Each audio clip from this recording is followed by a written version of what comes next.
You have 5 seconds to drop your gun. 5, 4. Imagine stepping into your own front yard on a quiet Sunday, only for an SUV you've never seen before to roll up your driveway and strangers to march out with 2 fake cops, claiming they formed an HOA overnight and that you now have to live under their rules. Then the leader goes so far as to pull a gun on you to force obedience.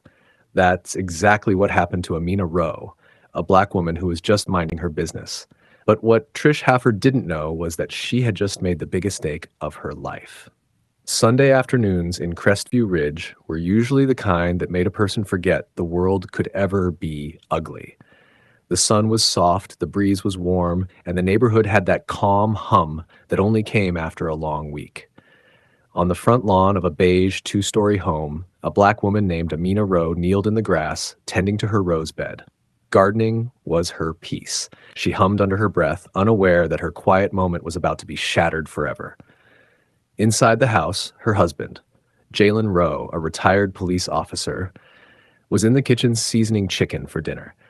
He had left the force 2 years earlier to spend more time with his family, and days like this reminded him why that decision mattered. The doors were open, letting the warm air drift inside while Amina whispered to her flowers like they were old friends. Then everything shifted. A matte black SUV screeched into their driveway so fast that Amina flinched. Before she could stand, 3 people climbed out. 2 men in fake tactical gear, and in front of them, leading the charge like a self-appointed queen, was Trish Halford. Not just any Trish. This one had a clipboard, sunglasses too big for her face, and a mouth that always seemed one insult away from a scream.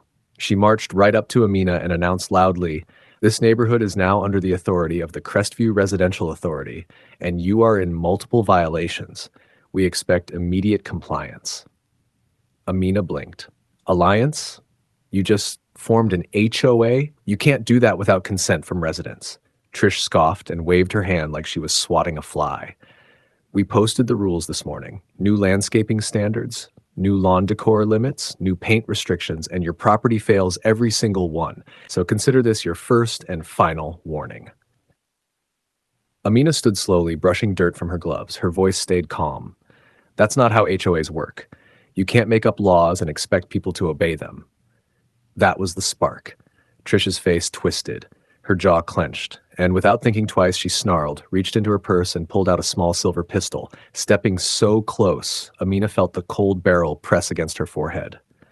"Do I look like I'm joking now?" Trish hissed. "Have you ever seen someone get so drunk on fake power that they actually pulled a gun on an innocent black woman just because she refused to follow their made-up HOA rules? What would you do if someone marched into your yard, pointed a weapon at your head, and claimed you were the one violating their neighborhood?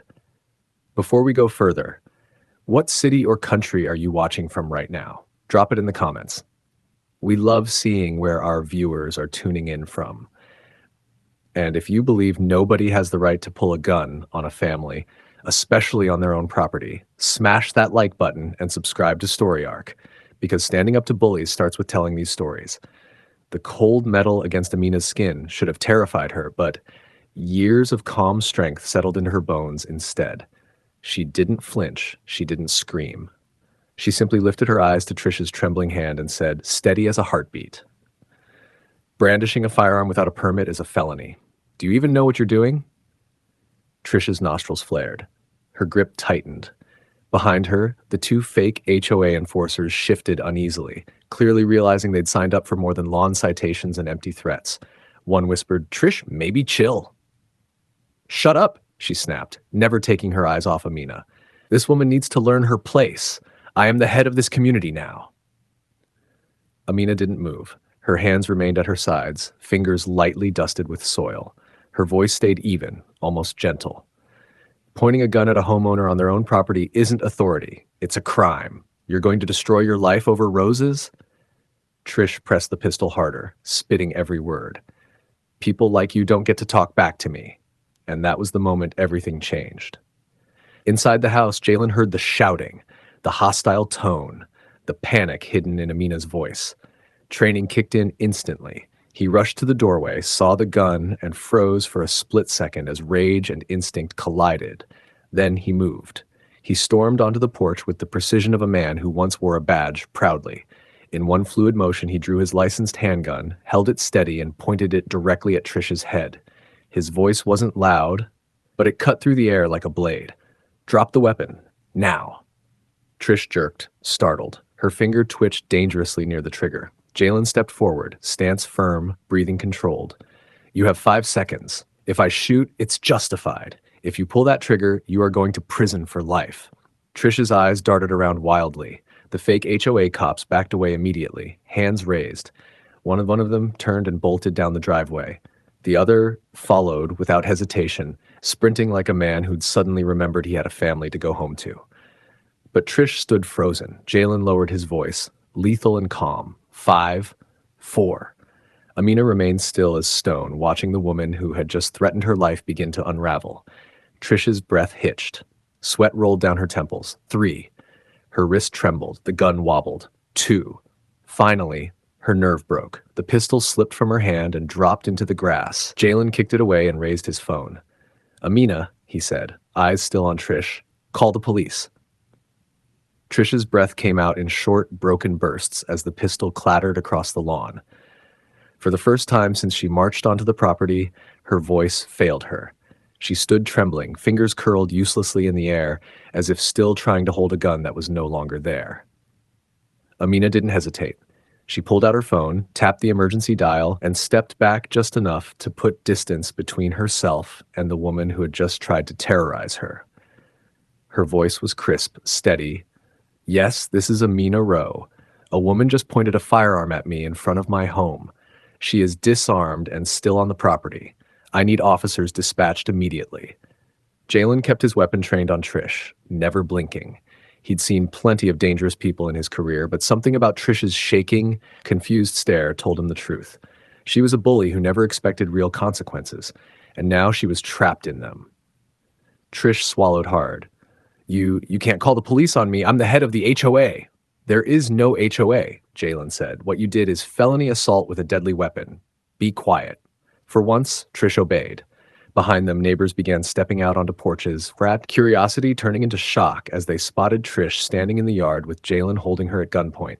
Trish's knees wobbled. This is all a misunderstanding." Jalen didn't even glance at her. "Keep your hands where I can see them." Far down the street, sirens began to rise. Slow at first, then louder and louder, until the whole block vibrated with the approaching squad cars.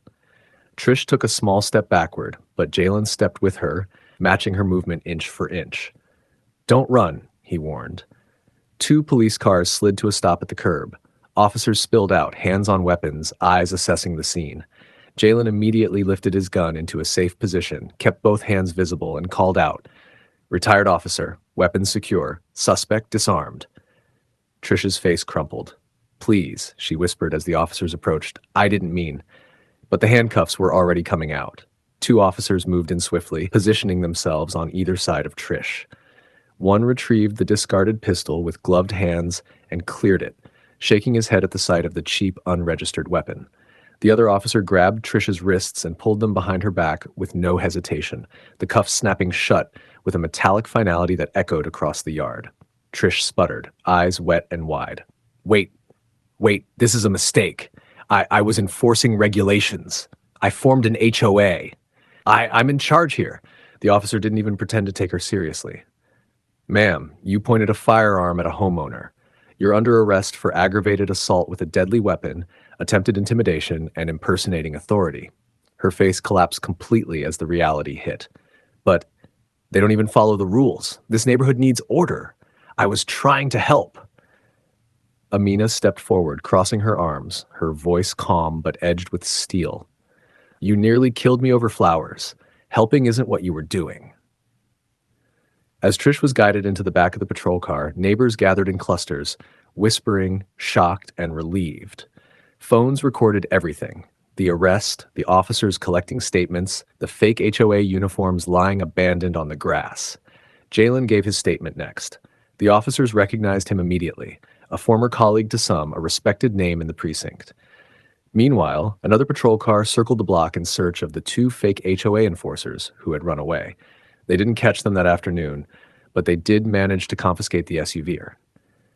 Trish arrived in. Inside it, police found printed violation notices, fake IDs, and a clipboard of addresses labeled targets. The truth was obvious. Trish Halford had been planning a takeover of the neighborhood, using fear and fake authority to force residents into her imaginary HOA. But she picked the wrong home to start with. The sun dipped low, washing their yard in warm gold. A quiet, peaceful reminder that despite everything, justice still had a place in their world.